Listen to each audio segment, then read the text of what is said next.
Lorsque le nom du sultan Abdelaziz est mentionné, l'image qui vient à l'esprit est celle d'un souverain excentrique, fasciné par les bicyclettes, les voitures et les inventions occidentales, tel un enfant perdu dans un palais rempli de jouets. Mais derrière cette image caricaturale se cache l'un des chapitres les plus complexes de l'histoire moderne du Maroc. L'histoire d'un sultan qui n'avait pas encore atteint la maturité politique, mais qui se retrouva à la tête d'un pays en proie aux luttes tribales, convoité par les puissances étrangères et dirigé par des conseillers aussi ambitieux que lui, voire plus rusés encore. Alors, Abdelaziz était-il simplement une marionnette entre les mains du régent Ba Ahmed, ou bien une victime d'un projet de modernisation prématuré? Et comment son règne a-t-il pris fin par un coup d'État interne sans qu'une seule balle ne soit tirée? Ce renversement était-il un salut pour le Maroc, ou le premier pas vers la perte de sa souveraineté? Dans cette vidéo, nous plongerons dans les détails du règne du sultan Abdelaziz et déconstruirons les étapes qui l'ont conduit d'un trône doré à un exil paisible, de rêve de réforme à l'accusation de trahison, pour révéler comment le jeune sultan est devenu la victime du premier et dernier coup d'État réussi de l'histoire moderne du Maroc. Restez avec nous jusqu'à la fin et n'oubliez pas de soutenir la chaîne en aimant la vidéo et en vous abonnant pour ne rien manquer.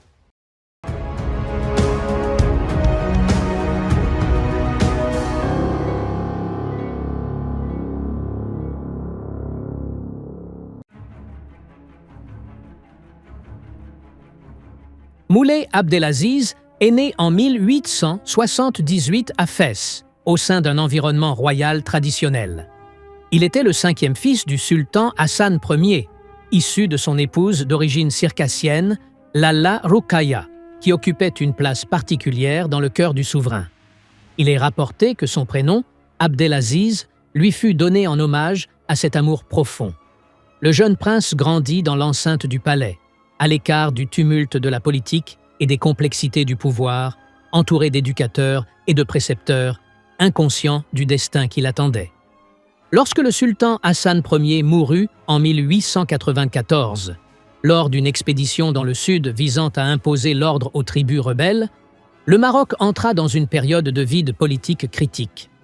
En l'absence d'un système clair de succession au trône, le grand vizir Ba Ahmed prit une décision décisive. Voyant en l'enfant Abdelaziz l'opportunité parfaite de consolider son autorité, ce politicien rusé et expérimenté n'était pas prêt à céder le pouvoir au fils adulte du défunt sultan, qui aurait pu menacer sa position. Ba Ahmed agit alors avec une rapidité impressionnante. Il dissimula la nouvelle du décès du sultan et organisa une mise en scène audacieuse. Il fit vêtir le corps du souverain d'une djellaba blanche, le plaça sur son lit, au sein d'une parade militaire et fit croire à la garde royale que le sultan était encore en vie et qu'il observait discrètement les troupes. Pendant ce temps, il fit venir Abdelaziz depuis Rabat et dès son arrivée, il fut proclamé sultan dans une atmosphère marquée par la surprise et la précipitation, révélatrice du contrôle total exercé par Ba Ahmed sur les rouages du pouvoir.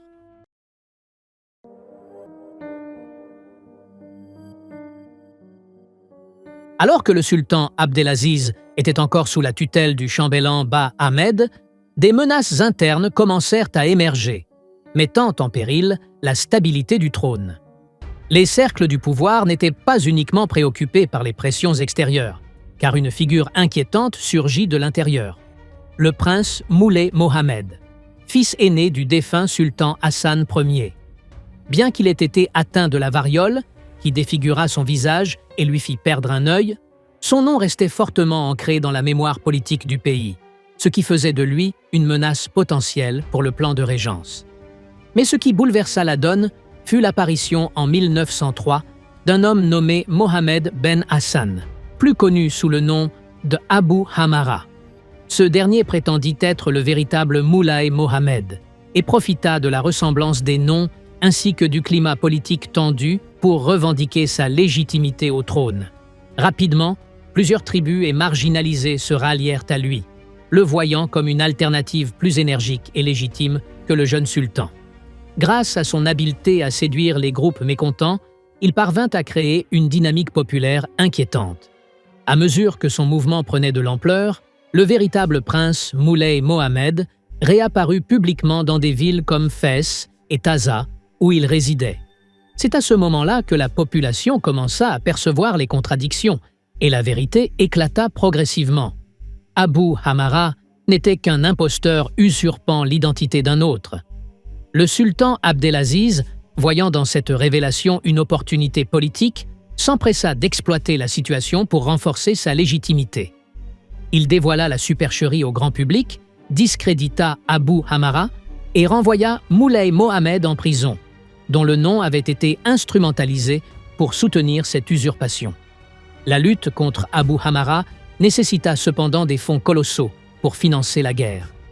Or, le Maroc était déjà lourdement endetté, et les récoltes agricoles médiocres aggravèrent encore la situation. Les prix montèrent en flèche, les paysans firent faillite et le royaume plongea dans une crise financière aiguë, restreignant davantage la marge de manœuvre du Makhzen et exacerbant la crise économique et monétaire du pays.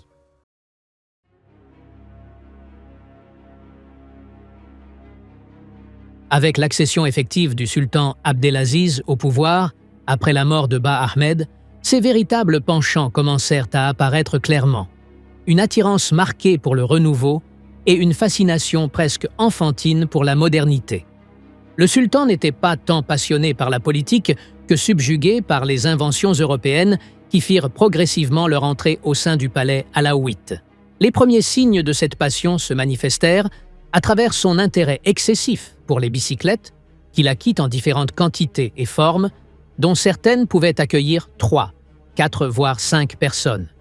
Il passait de longues heures à les utiliser dans les cours du palais, allant jusqu'à leur consacrer de vastes terrains et les modifier avec des moteurs spéciaux pour les transformer en motos. Mais cela ne s'arrêta pas là.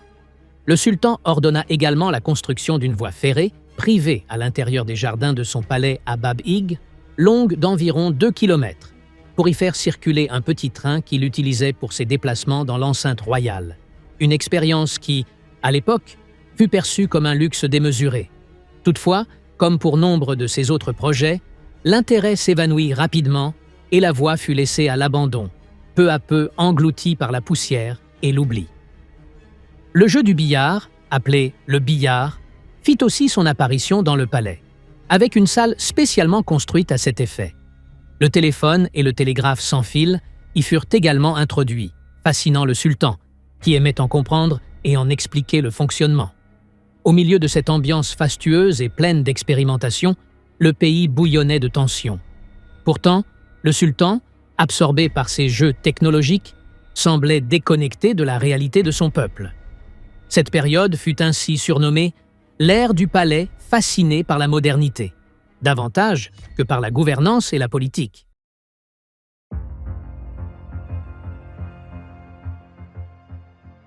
Au début de son règne effectif, le sultan Abdelaziz tenta d'introduire certaines réformes qu'il croyait bénéfiques pour améliorer la situation intérieure du pays.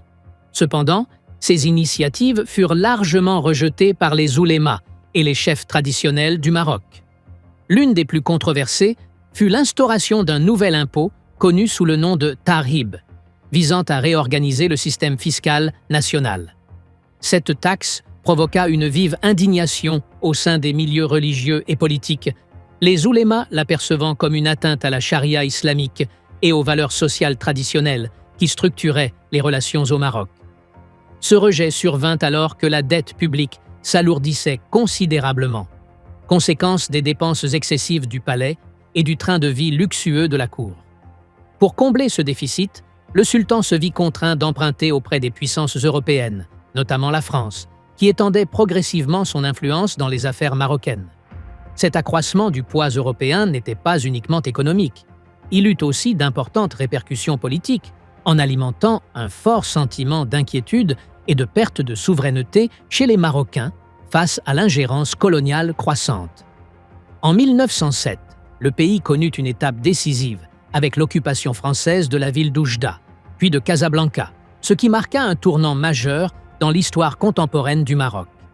Ces interventions militaires furent perçues comme un avertissement sérieux au sultan Abdelaziz, révélant l'extrême vulnérabilité de l'État face aux puissances coloniales. Alors que la population souffrait des crises économiques et politiques, le sultan, lui, semblait vivre dans un univers de luxe, absorbé par sa passion pour les véhicules modernes et les gadgets, coupé des préoccupations du peuple.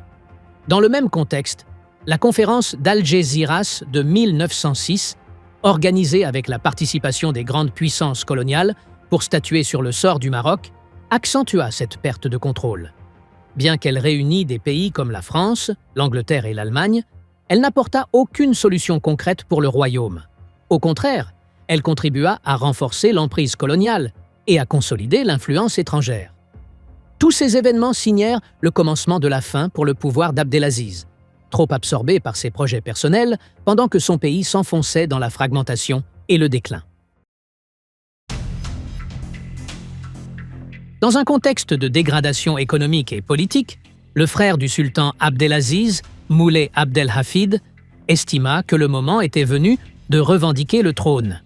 Soutenu par de grandes tribus et par des oulémas, Abdelhafid se proclama sultan à Marrakech. Son allégeance fut cependant conditionnée. Il s'engagea à défendre la religion et l'indépendance du pays, ce qui lui valut un large soutien populaire et l'appui des notables, convaincus qu'Abdelaziz avait perdu toute légitimité en négligeant les problèmes du pays et en sollicitant l'aide des puissances européennes. Des affrontements militaires éclatèrent entre les partisans des deux frères, mais ils furent de courte durée. En effet, le soutien populaire et militaire en faveur d'Abdelhafid s'avéra décisif. En 1908, une bataille décisive eut lieu à Marrakech, se soldant par la défaite d'Abdelaziz qui quitta le champ de bataille. En novembre de la même année, Abdelaziz signa un accord avec son frère, lui cédant officiellement le trône. Ainsi fut exécuté le premier et unique coup d'État réussi de l'histoire moderne du Maroc. Pour beaucoup de Marocains, cet événement marqua un tournant radical dans l'histoire du pays, mettant fin au règne d'Abdelaziz et ouvrant la voie à une nouvelle ère de lutte pour le pouvoir, bientôt dominée par les puissances coloniales. Après son abdication en 1908, le sultan déchu choisit de s'installer à Tanger, une ville qui représentait la porte du Maroc vers le monde extérieur et jouissait d'un statut international en raison de sa position géographique stratégique. À Tanger, alors sous forte influence européenne, Abdelaziz mena une vie simple, loin des projecteurs. Les années passèrent sans qu'il ne s'implique à nouveau dans la politique ou ne revendique un rôle public. Toutefois, les souvenirs de son règne restèrent vivaces dans son esprit, notamment lors de ses rencontres avec d'anciens compagnons ou lorsqu'il repensait au jour où il était roi du Maroc. Son règne, bien que bref, fut marqué par des contradictions profondes entre ses grandes ambitions de modernisation et les échecs qu'il dut affronter, menant à une fin empreinte de désillusion. Le sultan Abdelaziz mourut en 1943 à Tanger, après de longues années d'exil et d'oubli. Bien qu'il eût choisi de vivre simplement à la fin de sa vie, les souvenirs de sa grandeur passée, de la richesse et du pouvoir, laissèrent une empreinte indélébile sur son âme et sa mémoire.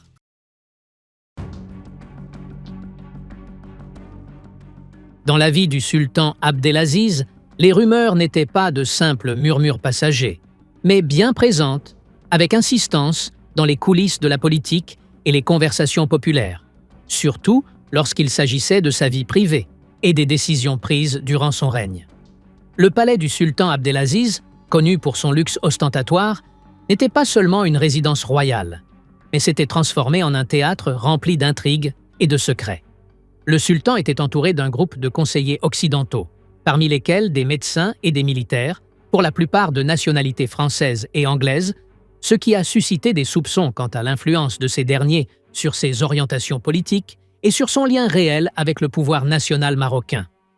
Ces relations ont nourri un climat de méfiance, notamment avec la montée des discussions autour des tentatives de domination européenne sur les politiques marocaines, bien avant même que l'occupation ne devienne officielle. Sur le plan personnel, la vie du sultan n'était pas moins entourée de mystères. Les relations privées qu'il entretenait au sein du palais ont fait l'objet de nombreuses spéculations, certains allant jusqu'à dire que ces relations auraient conduit directement à l'éviction de figures importantes des cercles du pouvoir. Parmi les rumeurs les plus controversées, celle qui évoquait l'existence de réseaux d'espionnage à l'intérieur même du palais, certains disant qu'il surveillait le sultan lui-même. Le palais n'était donc pas à l'abri des complots, mais au contraire, il était le foyer de conflits silencieux entre les membres de la famille royale et les proches du pouvoir, chacun cherchant à renforcer sa position au détriment de l'autre.